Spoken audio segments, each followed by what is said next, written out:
Electro Dragon attack.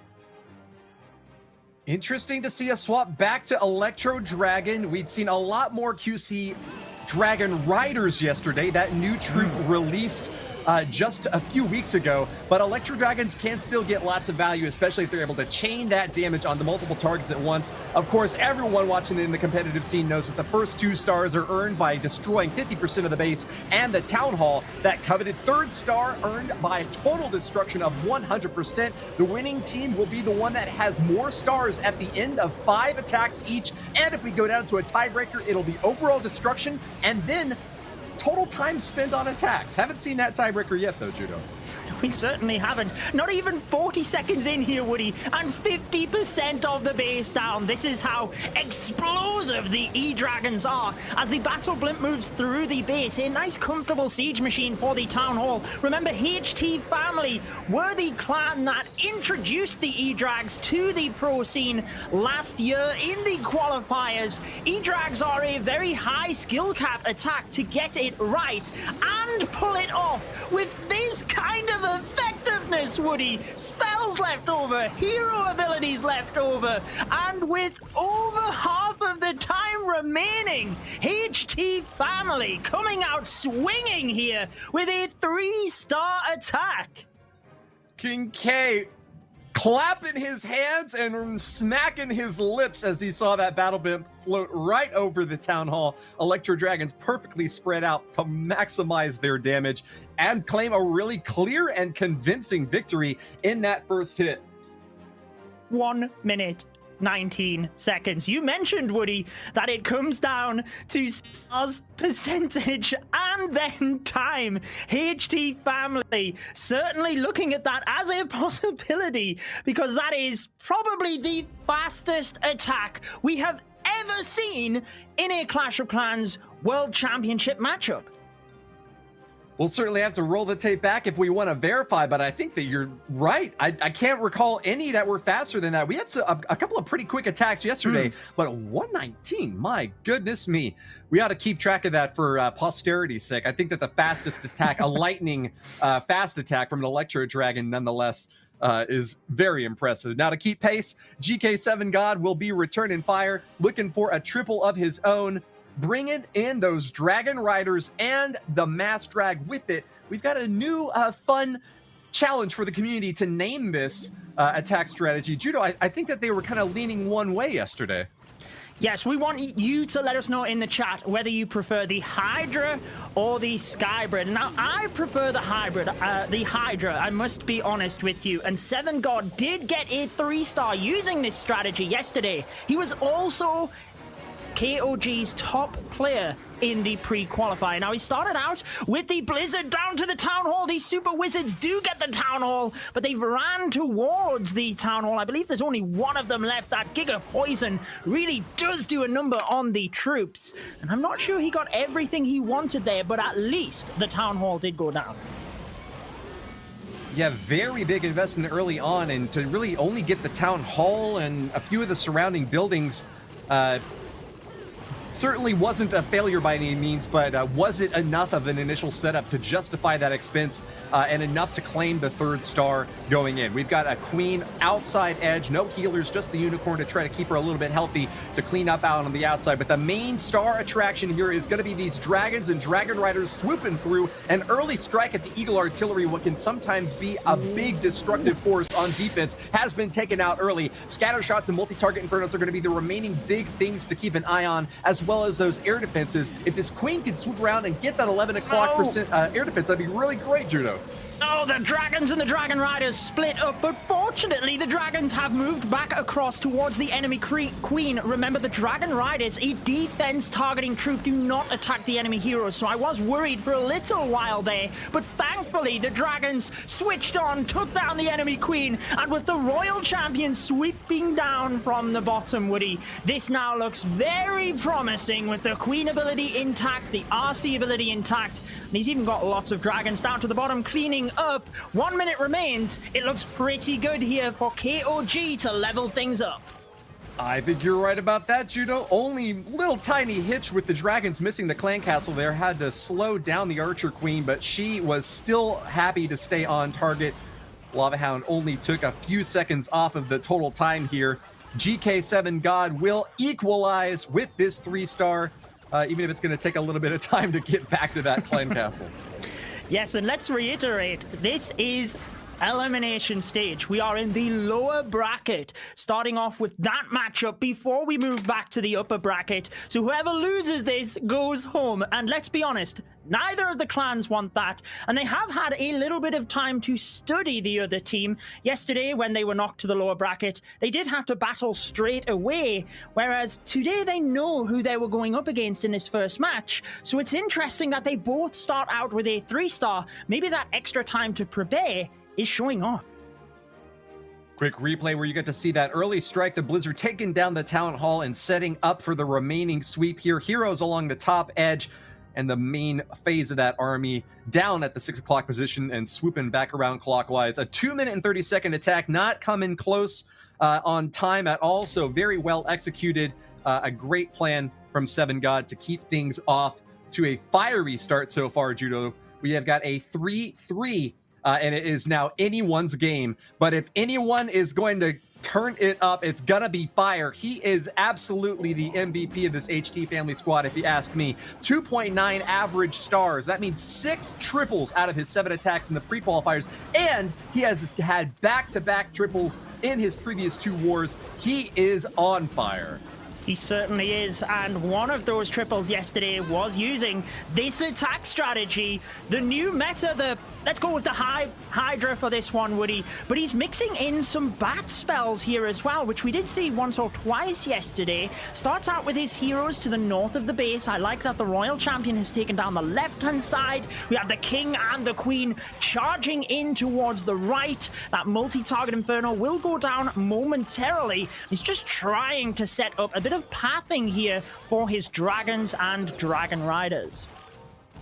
Yeah, great read on those bat spells. The 5 of them work wonders against potentially that single target Inferno or air defenses on the bottom. As long as you can keep them away or freeze any splash defenses that might be able to target onto them, they are a really great complement for any dragon attacks. Dragon Riders, of course, love them too. They're going to be mixing it up and coming in from the top left corner. Rage spell already deployed to try to get them onto that scatter shot as quick as possible. Lots of splash damage moving in, but they are prepped and ready for the fight. It's an Eternal Toad to protect as the multi-target Inferno locks on. Battle Blimp makes it all the way to the Town Hall and drops its payload. That's going to be the 2nd star, Judo. Beautiful stuff there with that Battle Blimp, and the Warden ability really was good with all of the dragons. I do want to point out that the Queen at the north of the base took out the Wizard Tower and air defense. That is hugely important for the bats. With the multi going down in the middle, that also helps that splash damage. And is he going to use the bats on the edge for a little bit more DPS, or does he just drop them on top of the scatter? He does, because the Wizard Tower about to go down, which is the remaining piece of splash damage. Now the bats can just fan out around the rest of the defenses, protect these dragons, and honestly, again, this looks pretty good for Fire of HT family. An easy snack for Fire, conflagration and burnination across the countryside. The 3-star will be claimed in just a few more quick seconds as we eliminate the last stage of defenses here. Time coming a little bit close here, but shouldn't be too much of an issue for these dragons. Dishing out maximum damage. He does lose a dragon there, and it's getting a little bit iffy. He's going to finish off this last expo, and it's just those short-range Teslas to try to hold off this final attack. The assault coming in. Another black bomb. Bad news for Fire, but that long-range Grand Warden. Oh, the Skellies! They're going to distract. Can they pull the Grand Warden off? They do! Oh! My word, Woody! The traps in the center of the base here being so impressive. I wonder whether putting the bats inside the scatter shot was the right call, because they take a little bit of time to spawn all of the bats, and there was a lot of DPS in that area. It looked so good without the splash damage, but with so many traps in the center, they just kept picking off the dragons. Even towards the end, the Owl Skull and the Warden would have been able to take down the Tesla, but even more traps from KOG proved costly, and the first slip-up of this war falling on the HT family side. Well, you can't predict what you can't see. You can't hit them if they haven't popped yet. Great job there to GK for being able to hold off on that attack. What seemed like an overwhelming success here for Fire is now going to be sent back to the drawing boards. The arguably best attacker from HT family not able to get the triple he's looking for. This is a big opportunity now for GK to move back in on top. It's going to be Joy Chen, their next attacker, giving him the business. Certainly will be. Now, I do note the enemy king next to that town hall. Sneaky goblins move out of the battle blimp, though, so securing that first star. Queen getting low on health already, so has to use the rage. Now, Joy Chen did use 2 ground-based attacks yesterday in that of the hybrid, but he did start with the queen charge. So a lot of the time, if you can do such an effective queen charge, you can finish off the back end of the base with pretty much whatever you want. So I still don't think there's any major concerns here. Yeah, I think it can very easily be argued that the Queen is the most important unit, especially when you're pairing her with those healers, making a big investment in army camp space and spells to ensure that she gets the job done. She makes it all the way to the center, getting that CC pull out. And even though it's going to be a little bit of... Oh, sorry, Woody. I'm panicking. Judo, what did you catch? No, please jump in. The barbarians were taking out the scatter shot, which was huge on the right-hand side, but one archer from the clan castle actually pulled them away from the scatter shot. Fortunately for Joy Chen, though, it did indeed go down, because that could have been very costly for his attack. Ripped up 1 healer for a Seeking Air Mine, but that's going to protect potentially for those Dragon Riders still flying in. Royal Champion ready to get a few shots off, holding on to that ability as long as possible. A key move for the late game at finishing off defenses that are spread out around this base. Joy Chen looks cleared for landing as the Dragon Riders still healthy and targeting directly onto those defenses. Are going to get another few shots off here. Royal Champion getting low though. She's about to have to pop her shield ability. It's going to be coming off very shortly. Boom! There it goes. Knocks out a wizard tower and those builder huts on the backside. This is looking clean. It certainly is. He still has an invisibility spell for the Royal Champion as well. Being able to hold on to the spells for the final moment is so crucial, and he uses it. No swagging things at this stage, because remember, if KOG were to slip up and HT family leveled things out, they had that super quick attack, but they are in the lead. KOG getting the 3 stars on this one. It's still a super close war, but they will be very happy for taking the lead here. Well, the standard win condition from yesterday was picking up at least 13 stars. It looks like GK is well on their way to getting that with their second 3-star in a row. Not easy coasting just yet, but they have a lot of reasons to be confident thanks to that hit from Joy Chen. The QC Dragon Riders, one of the newest, most popular attack strats to emerge in the past few weeks.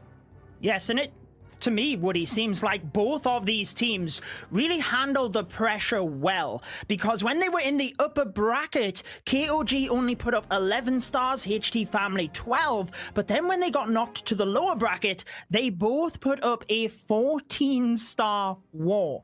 So they really can handle the pressure well, and it is Jinmu that is up for HT family. He did get 2 3-stars yesterday, but he was using ground attacks as well in that of the P.E.K.K.A. Smash. Feels like switching it up today to the Dragon Riders.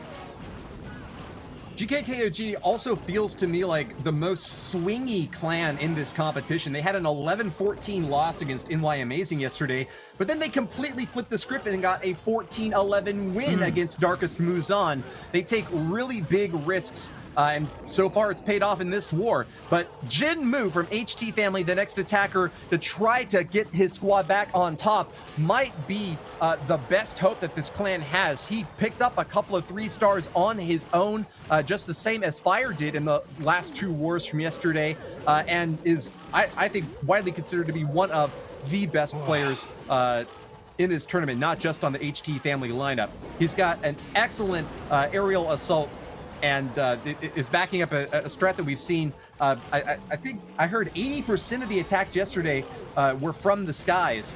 And so keeping to the theme is Jinmu now starting his main phase over on the right corner. Certainly with the air update, it was impacting the attack strategies yesterday. I'm watching Jinmu very closely. I love that we have the webcams, and he has not budged. The poker face on this man is incredible. Even when he lost a healer earlier on, did not phase him. He looks very calm as the Dragon Riders move on in. I love the Barbarian King just breaking into that bottom compartment to try and get the scatter shot and that air defense. Now we see the Battle Blimp moving on through. He's raging the Queen at the top, concentrating on so many different factors here. Where is this Grand Warden ability? There it is to protect the Battle Blimp through. And as long as this gets the Town Hall, that single target Inferno, then it looks pretty good for Jinmu of HT family. All but guaranteed. Now that the Rage and Freeze have dropped right on that Town Hall, the second star is claimed, and with plenty of firepower still remaining, including that Archer Queen ability, is held on for the entire round so far. Jinmu is on the way to a 3-star. I feel quite confident, even with skeleton traps triggering right in the center there. That's not going to be enough to stop Jinmu. Yes, they are not going to let those skeleton traps factor into this attack. It was devastating on the last one, but made sure that this one was the 3-star, exactly what they needed, keeping the pressure on KOG. Let's be real, they do have the perfect hit rate at the moment, but if they were to slip up, HT family have that massive percentage 2-star attack, which would no doubt put them in the lead. Yeah, anything short of a triple, and it's basically going to be HT family falling behind now. Can they keep up such incredible performance time after time? You know, they picked up 14 stars in their second war from yesterday, so it's certainly not out of their reach. But they weren't necessarily the strongest team in terms of what am I saying? No, they were the strongest team in terms of average stars coming in from the pre-qualifier. They had 13.7 average stars, in fact. So really strong on offense. But if they're showing it's NY Amazing is any suggestion of their defense, it might not be the best in this tournament this month, Judo. Yes, HT family had the best all-around stats from the pre-qualifier. There was actually only Tompanai, which had a higher average destruction than them. But we do have a Super Witch attack here. It's a little bit off the meta, I would say. But this is Kwan's favorite attack, and we seen him 3-star with it yesterday. So I'm interested as to whether he can get this to work again. But he's lost 2 healers already, Woody, which is huge for a ground-based attack. You really need those witches, and you can see his reaction there. Panic setting in at this stage, and I'm not sure how he can do this. That is very, very costly. A really brutal slap in the face, especially with Super Witches requiring so much time to go the distance. Still, he's going to give it his all. The Battle Blimp makes it into the Town Hall. A giant bomb explodes, but the payload will still be delivered. Chipping damage in bit by bit. The Town Hall is finished off, and the main phase of the attack seems to be starting soon from the top left corner. He's already deployed his jump spell and will very shortly after be following in with the attack. Here they come. The Super Witches have been dropped, and they will be spawning up those big boys momentarily. Oh, I'm a little bit concerned on time here, Woody. I must admit the Super Witches were dropped at 1 minute and 40. Normally, we like to see Super Witches around about the 2-minute mark because, like you said, they are quite a slow troop. Now, as long as the healers he has remaining is enough to keep all 4 Super Witches alive, then he could still get this done. Because since they are such a huge housing space investment, you really do need the DPS that you get from having multiple of them. I note that 1 is very low on health, but it's clinging on here, and he is just about getting through this base. Judo, I have a question for you. I noticed that this jump spell here dropped by Kian did not open up that right corner compartment, or did it just barely? I think the one to the multi-target Inferno, it has not, because he really needed to force the troops down towards the single target Inferno first. The Queen can reach the multi-target Inferno from the inside compartment. She's not quite going there. Royal Champion moves on in. He's still got a couple of spells, but as you can see, Woody, time is ticking. Now the percentage is going up fast. I still think this looks pretty good for him, to be honest, if he can use the Royal Champion ability and the spells, get the remaining cleanup troops in, but he still has troops. With only 12 seconds remaining, he's holding the Royal Champion ability for as long as possible, but is it enough? 5, 4, 3, oh my word, it is going to be a time fail, but it's a 99%, Woody, which means KOG are 1 percentage point in the lead at this stage. I didn't think it was possible for KOG to miss the 3-star and still stay ahead, but they have managed to do the one sole attack that could do it, a 2-star 99%. GKKOG will have the slimmest of an advantage, but HT family have breathed a big sigh of relief seeing their defenses finally hold up, even if it was just, what was that, a single gold mine on the outside. And he just about took out that final building as the buzzer was ticking down. Imagine if it was the 98%, yes, the stars, the percentage would have been aligned, but remember that first attack from HT family, 1 minute and 19. Their average attack time would have been so much quicker. So that 1 percentage point means they are behind when they would have been in the lead. This is how close the matchup is, and we have ICU. He is a very experienced attacker. He's been one of the core members of HT family since they charged into the esports scene last year's qualifiers, and he did use this exact attack strategy yesterday, Woody, for the 3 stars. And actually, I'm looking at the percentage down the bottom. It all looks tied up to our little scoreboard, but we know KOG is that 1 percentage point in the lead. Yeah, a fraction of a single percentage. We're not dividing them out for the overlay here, but it's just a tiny, tiny advantage for GKKOG. But hey, if we just do see 3 stars all the way out, that will be enough to carry them over the edge and onwards in this elimination bracket. The team that loses here and now will be sent packing home and will have to try another month. The team that wins has an opportunity still to claim one of the 2 tickets that we have to hand out to face off again later this year. Oh, I'm not sure whether he wanted a little bit more from the Royal Champion here. That central multi-inferno, he's missed it. I thought maybe he would try and freeze something there to try and get it, because it's very low in health.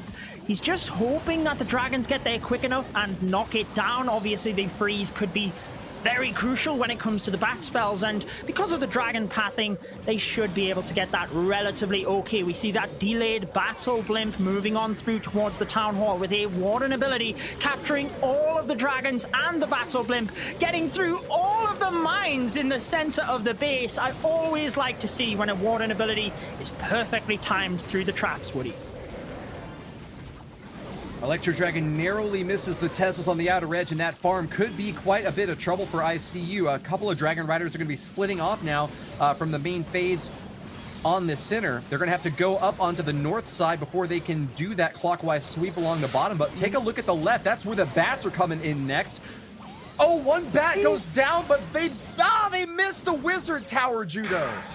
That Wizard Tower is on a tiny little bit of health. One dragon was tanking it. Unfortunately, majority of the bats are out of range, Woody. Okay. Fantastic stuff here as the bats move on through. You can see the tension in ICU's eyes as the bats are caught in the tornado trap. They will go down. He would have liked those to help with cleanup because there are some buildings to the top of the base and everything seems to be caught on the king here, but with pretty much 30 seconds left, I still think he's got it. You can see the celebrations coming on through. So HT family keeping the pressure on here. And I do want to point out for anybody watching, if you were to watch this back, you could see there was a lot less DPS on this attack. That is damage from the defenses around where he put the bat spells in. That is how they survived. Got him the 3 stars, and HT family keeping the dream alive here, Woody. Hats off to you, ICU. An excellent performance here. 3-star really forcing GKKOG to do everything in their power to keep ahead. This is really quite a stellar pickup for HT Family, having competed at Worlds, but faltering yesterday. They are back at their full potential with really fantastic attacks so far. Very, very pleased to see the strong attacks from both of these teams. It does suggest to me that maybe later in the day, the defense from the other teams, the other two teams that remain, Team Elevate along with Tompanai Empire, might wind up being decisive, but at least for now, it's all about the offense. Well, you make an interesting point there, though, Woody, because since this is elimination matchup, they have to put their best bases right now so that they don't get eliminated. And here we have the P.E.K.K.A. Smash style attack that we seen from KOG quite a lot yesterday, but I think HT Family are very proficient with this as well. So we'll have to see whether any of the entries are baited to defend this attack.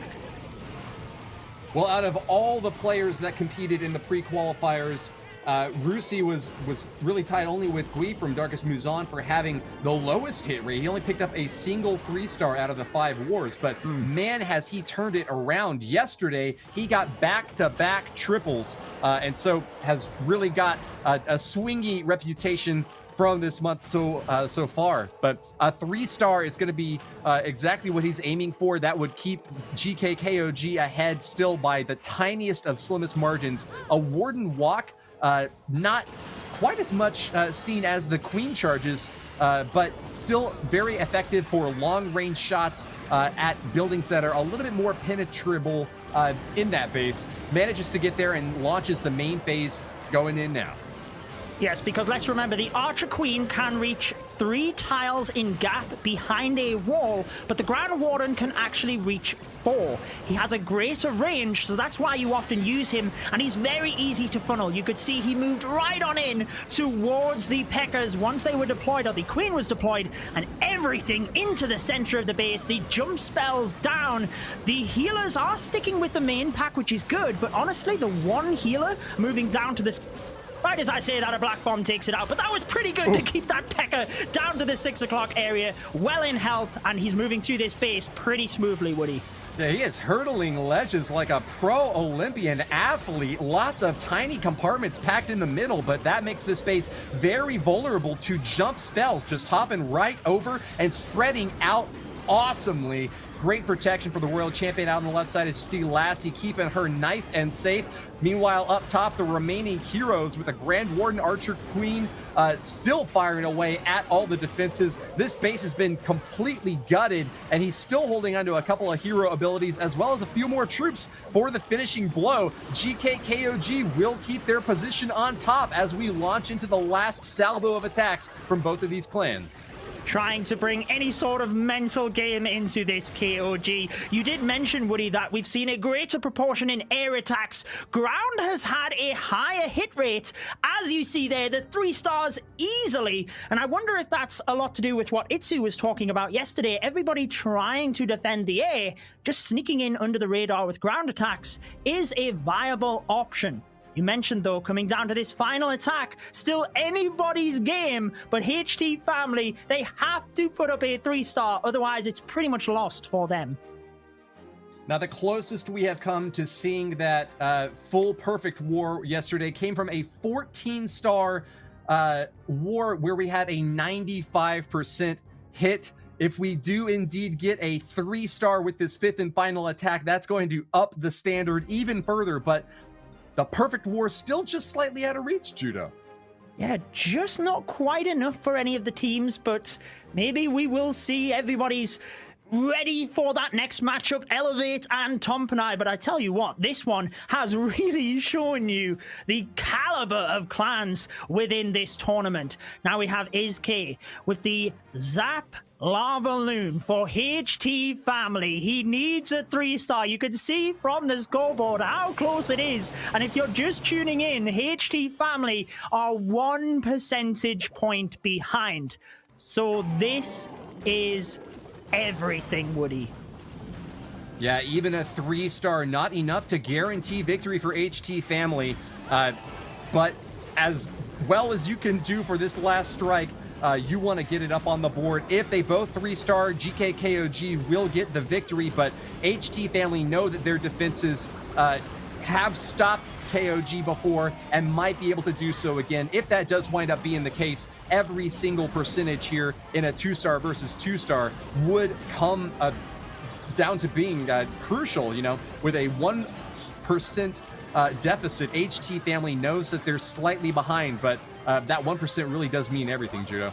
It certainly does. Now, Izke will be pretty happy with this because he's already taken out the Tesla farm and the tornado trap. Seems like the town hall was baited for a battle blimp. He did miss the wizard tower at the north of the base with the barbarian king, but he should be able to counteract that relatively easy, and that's why he's actually starting with the balloons to test the pathing of the stone slammer, make sure it does move on towards that wizard tower. And the lava balloon from the right hand side, notice the quick deployment all of the way around to 4 o'clock. That is to try and push a big pack of the balloons into the center, and I thought he would be saving the warden ability for the central area of the base, but it looks like he's just going to brute force through it with the stone slammer because all of the red air bombs pop and take down the balloons alongside the stone slammer. But obviously, being the siege machine and the giant balloon, it survives and keeps things going here, Woody. We also see an Expo up top getting repaired now. Izke kind of missing another opportunity there to strike. It is a ground targeting Expo though, so it's not necessarily the most important thing here, but keep an eye on the main phase of the attack, protected by this Grand Warden. That Eternal Tome used up early on, as you mentioned there, but they are just taking a beating from Wizard Towers. Builder Huts still standing up. A couple of point defenses out on the left edge, surviving still. 2 Teslas and an Archer Tower. This is really getting close. Maybe the closest attack we've seen so far this war, Judo. It's so close to call, Woody. The Wizard Tower, fortunately, was attacking the dragon, but the Battle Builder Hut takes down those final couple of balloons, and that could have been crucial. There's an Archer Tower and 2 Tesla. The Grand Warden could probably get through this. Look at the Owl chaining through to the Archer Tower, but there's only 15 seconds. One little lava pump remains. 2 minions move across. Grand Warden takes down the first Tesla and the second. 5 seconds. Is it going to be enough, Woody? 3, 2, 1, and the buzzer! 3 stars for HT family. Oh my goodness. How many licks does it take to get to the Tootsie Roll center of a Tootsie Pop? We may never know, but that Electro Owl, wise and in charge, zapping upon multiple buildings at once, knocking down an Expo, finishing off the remaining builder huts. The 3-star could not have come at a more clutch moment here. Izke is the man of the hour. Judo, there are 3 things that all wise men fear: the sea in a storm, a night with no moon, and the anger of a gentle man. You have seen his wrath visited upon you. HT family vindicated in their final moments. They held their head high and will wait with bated breath as the final strike will return from KOG. Nothing short of a 3-star will be sufficient to advance in this elimination round. Will their captain, UZP, a world champion from 2019, maintain his head on top of this battle? He has the experience, Woody. His pre-match ritual is to try and relax before his attack. Do you think he could do that in this situation? Elimination matchup. HT family with that 1 percentage point. He knows anything other than a 3-star. 99% too, it's not enough. Starting out with the Barbarian King, diving into that area for the multi-target Inferno, and he's got the Queen on the outside of the base, just moving in slowly. Headhunters move across, and he just needs to keep calm during this attack. UZP has the experience of that world final stage. The stakes have only been higher for him at that moment. For his team now, for KOG, a relative newcomer having formed just at the end of 2020 and recently beginning to participate in community events, this is their time to shine. This is their time to build up a reputation, qualifying for the Clash of Clans World Championship in just the second season on the heels of amazing other squads like Alternate Attacks and MCES. They are looking to make a name for themselves, and with the head up over HT family, they could right here and now establish their name as a force to be contended with. It is fantastic the way that UZP is controlling his queen through this area. Wall breaks are perfect. You can see the minions just sneaking in to clean up the outside. And the next wall break allows the queen into that little compartment. Meanwhile, he knows that time could be a factor. So he's starting the Dragon Riders at the top. Remember, at the bottom left of your screen, it does say he needs the 3-star here to win this matchup. Dragon Riders are getting through this area, and he's yet to deploy the battle blimp. He's actually used the Warden ability, which, like I was going to say, means he's sending the battle blimp from the bottom over the top of the queen. That actually will test for the healers. There's the Black Mine. He should be able to get this Town Hall. Dragon Rider's looking good at the top, but there is a single target Inferno to deal with. The RC ability and the invisibility is going to be crucial here, Woody.